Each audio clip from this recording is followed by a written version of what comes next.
Ya, bismillah. Assalamualaikum warahmatullahi wabarakatuh.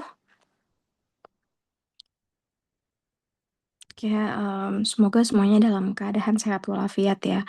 Sebenarnya di sini Miss buat video adalah karena kita, terutama kelas 11 ya, itu ketinggalan banyak sekali materi akibat libur dan lain-lain gitu. Jadi harapannya sih dengan buat video ini bisa menjadi, eee, gambaran sih untuk soal-soal asas nanti.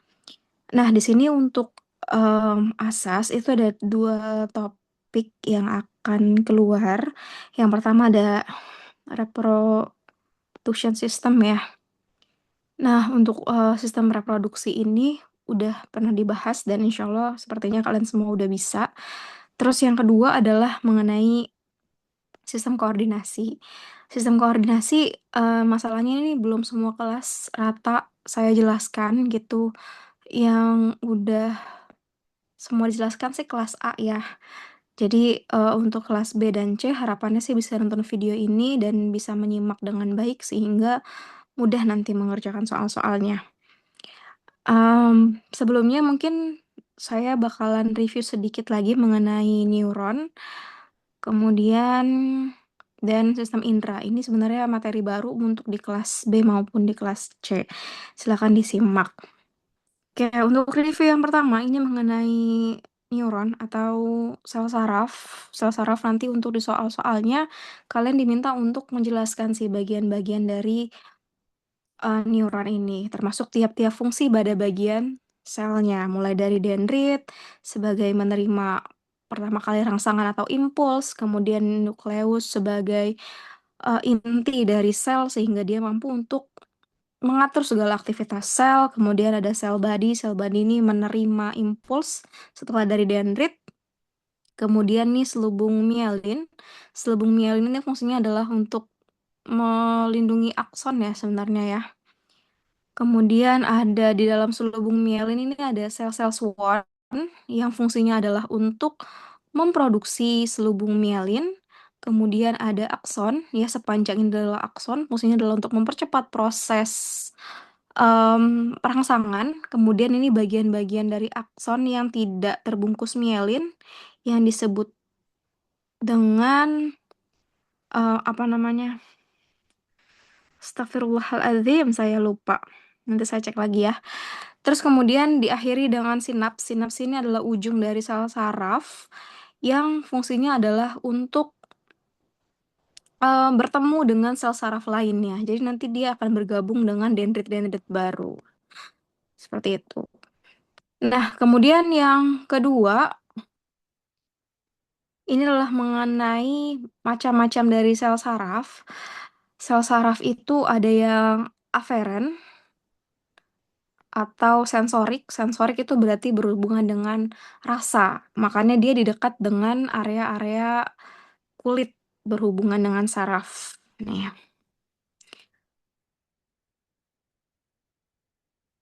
Sedangkan kalau motorik atau eferen, dia berhubungan dengan pergerakan, makanya dekatnya dengan otot. Ya, biasanya sensorik, sel itu dia paling dekat dengan kulit. Jadi dia juga yang pertama kali menerima, rangsangan, misalnya kayak sentuhan, panas, dingin, perih, itu semua yang menerima adalah bagian dari aferen atau sensorik cell. Sedangkan kalau misalnya terjadi pergerakan, misalnya kita habis pegang pantat panci yang panas nih, kita mengangkat tangan kita, atau misalnya kaki kita kena putung rokok misalnya, itu kan juga otomatis mengangkat. Nah, itu yang bergerak adalah bagian dari sel motorik atau eferen, karena dia dekatnya dengan otot. Kemudian yang ketiga, ini kan yang pertama adalah sensorik, yang kedua motorik, yang ketiga adalah interneuron. Interneuron tuh kayak semacam konektor atau penghubung ya, penghubung antara sensorik dengan motorik, seperti itu. Jadi dimulai dari sensor, kemudian ada interneuron atau konektor, kemudian diakhiri dengan motorik. Seperti itu. Aferen, konektor, dan eferen. Seperti itu. Kemudian di sini ada mekanisme dari gerak refleks. Sebenarnya gerak refleks itu gerakan yang dilakukan ketika kita ya refleks aja, misalnya kena pantat panci yang panas, atau kaki kita menginjak rokok, atau kaki kita menginjak paku, itu kan kita akan refleks melakukan pergerakan. Nah, bagaimana sih proses penerjemahan gerakan tersebut? Misalnya di sini ada rangsangan atau impuls, yaitu adalah benda yang panas. Nah, kemudian benda yang panas yang pertama kali menerima adalah di bagian kulit nih. Bagian kulit terutama bagian area-area sel saraf yang dekat dengan kulit, yaitu adalah sensori.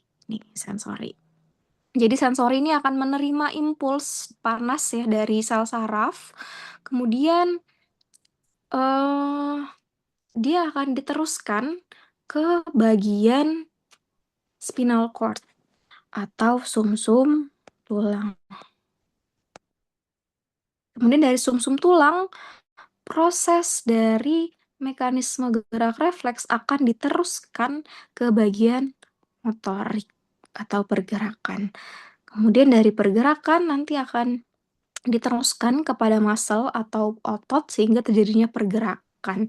Jadi mungkin kalau dibentuk atau ditulis dalam panah, ya pertama dari impuls atau rangsangan, yaitu adalah benda panas, kemudian akan diteruskan kepada sensori yang ada di kulit,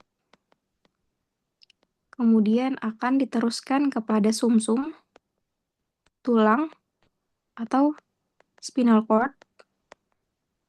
Dari spinal cord ini langsung diteruskan ke motorik atau efferent. Nanti dari motorik ini akan diteruskan ke muscle. Maka terjadilah proses pergerakan. Reflex action. Seperti itu. Nah, bagaimana untuk gerak yang sadar? Misalnya kita gerak sadar, kita haus nih misalnya. Itu kan rangsangannya adalah haus pada tubuh. Biasanya kita akan sadar pertama adalah rasa haus yang ada pada tenggorokan. Kemudian akan diteruskan kepada sensori. Jadi saraf-saraf yang ada di tenggorokan akan dibaca tuh sama si sensori. Akan diteruskan kepada sensori, kepada aferen. Kemudian dari sensori akan diteruskan kepada otak. Ini adalah sistem saraf pusat atau SSP. Jadi dari otak itu akan dibaca kira-kira apa yang harus dilakukan. Nah, nanti dari situ otak akan membaca, kemudian akan diteruskan kepada motorik, saraf motorik, kemudian dilakukanlah pergerakan. Jadi tangan kita akan mengambil air. Nah, jadi perbedaan antara sadar dengan gerak refleks, kalau misalnya sadar ya kita sadar kita mau melakukan dan diteruskannya adalah ke SSP atau sistem saraf pusat terutama di otak. Poin pentingnya adalah otak. Sedangkan kalau refleks dia hanya sampai di sumsum tulang atau spinal cord. Itu sebenarnya menjadi poin paling penting antara gerak sadar dan refleks. Kenapa gerak refleks itu tidak perlu untuk sampai ke otak diterjemahkannya? Karena untuk mencapai otak tuh prosesnya tuh panjang, alirannya lebih panjang, lebih jauh. Sedangkan kalau spinal cord atau sumsum tulang itu jaraknya lebih dekat sehingga proses refleks itu atau pergerakan secara refleks itu akan lebih cepat untuk terjadi. Ya, semoga semuanya bisa memahami, terutama untuk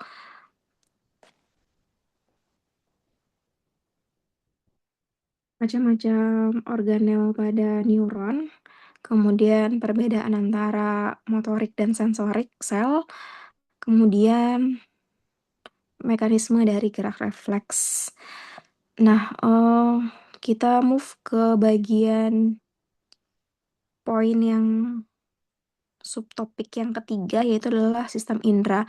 Jadi indera tuh sebenarnya masuk ke dalam koordinasi, sistem koordinasi. Cuman kalau membahas semua indera mulai dari telinga, hidung, itu kayaknya panjang banget ya. Dan itu juga udah pernah dibahas di SMP sehingga saya poinnya mau ke mata aja. Nanti ini mata yang nantinya akan keluar di ujian. Oke, di sini kita lihat dulu dari struktur mata.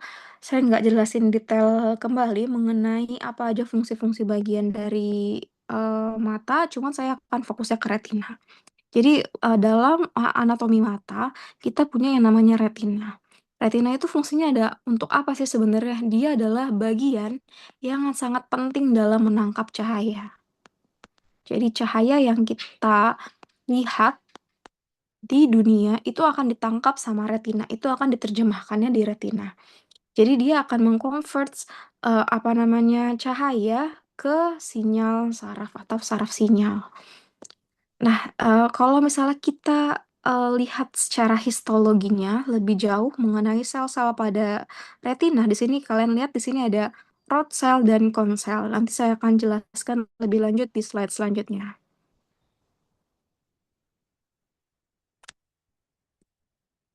Di sini.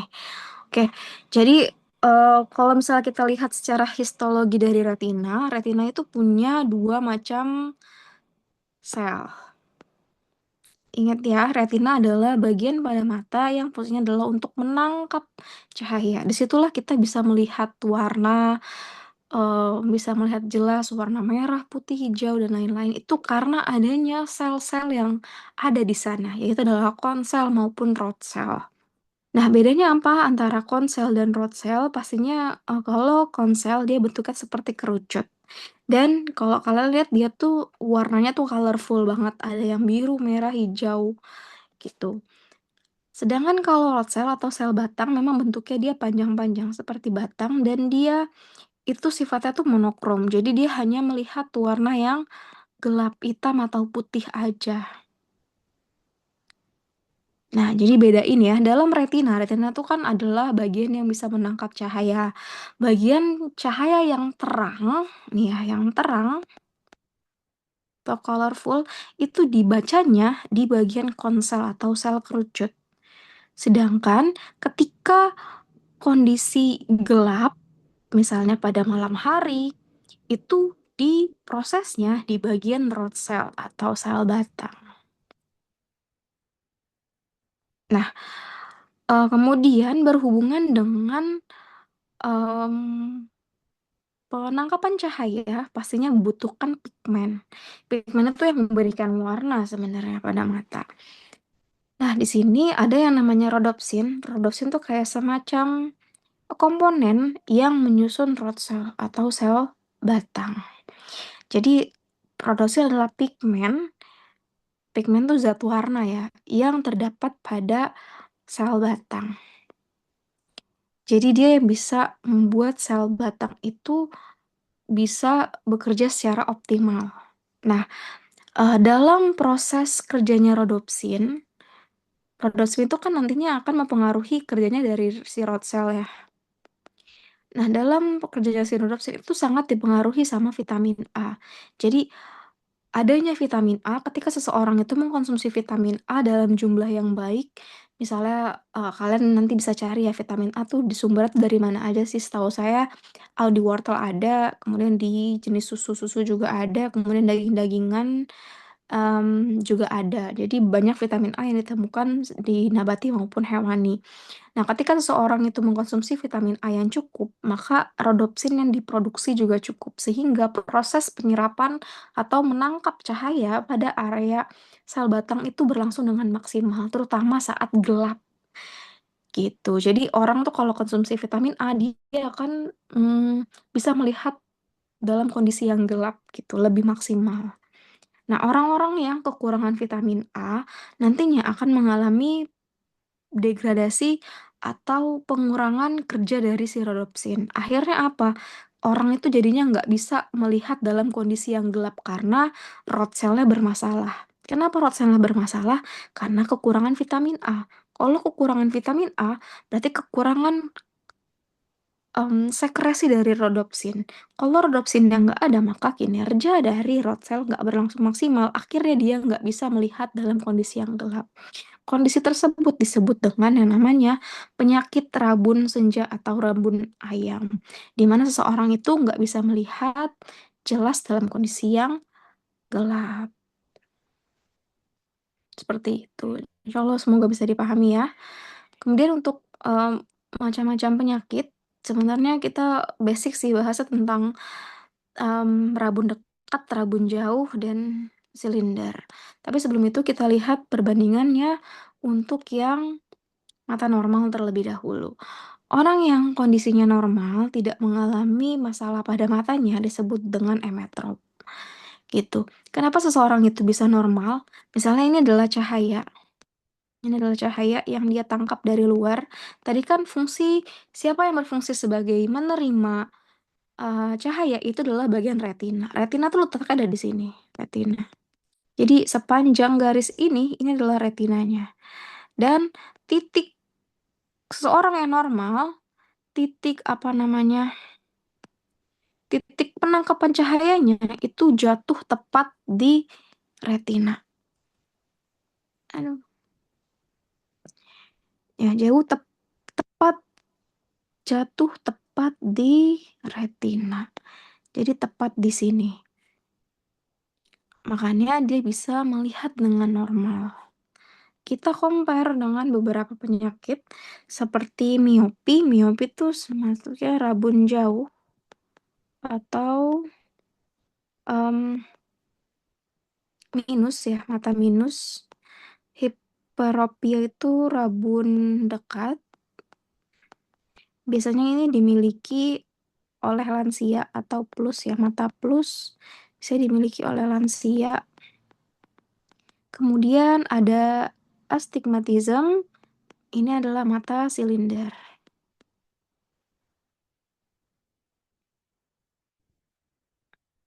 Oke. Jadi apa bedanya antara ketiga penyakit tersebut? Tadi kan kalau emetrop adalah kondisi di mana titik jatuhnya cahaya itu tepat di retina. Kalau kita lihat pada seseorang yang mengalami miopi atau rabun jauh, mereka itu punya masalah. Jadi titik jatuhnya, titik tangkap cahayanya itu jatuh tepat di depan retina. Ini kan retina nih yang warna oranye. Nah, cahayanya tuh jatuhnya tetap di sini. Jatuhnya di sini. Jadi di depan retinanya.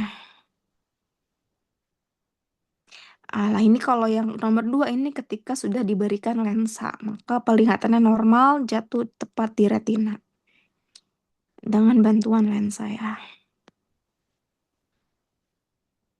Nah, yang kedua, untuk yang rabun dekat, kalian lihat titik tangkap cahayanya jatuh di belakang retina di sini. Ini retina, jatuh cahayanya itu tepat di belakang retina. Ini di depan retina. Untuk yang rabun jauh, untuk yang rambut dekat tepat di belakang retina.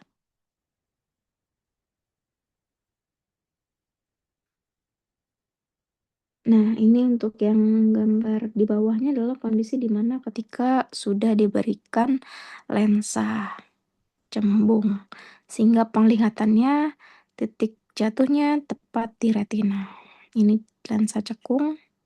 Kalau nggak salah ya, nanti kalian coba di apa namanya konfirmasi kembali, coba dicek kira-kira benar apa salah. Takutnya saya lupa.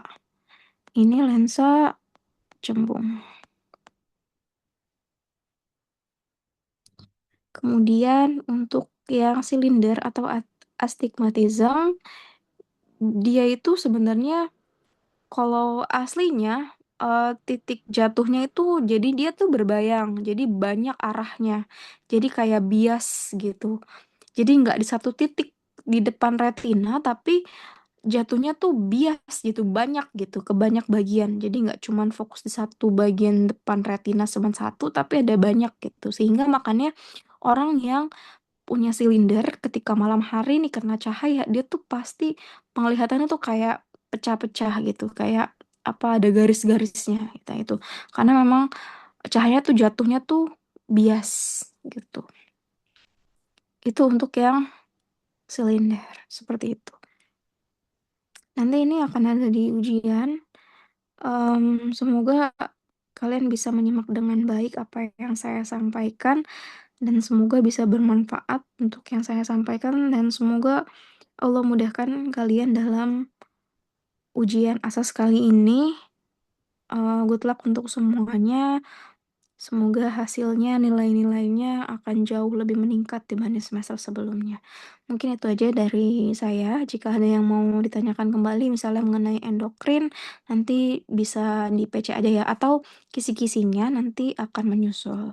Gitu. Karena saya kemarin tuh habis dari Pangandaran dan belum sempat untuk ngerjain ini itu. Jadi semoga kalian juga memaklumi ya. Semangat semuanya.